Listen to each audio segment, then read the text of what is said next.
Lobat.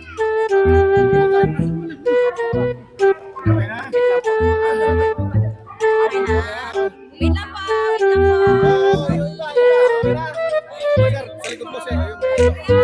Okay na kayo?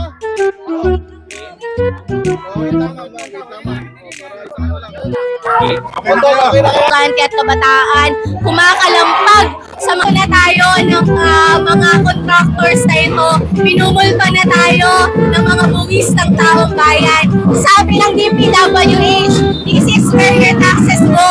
Ang sabi natin mga kabataan, this is where your taxes goes.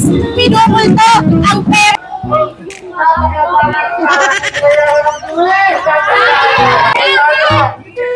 Anas tayo!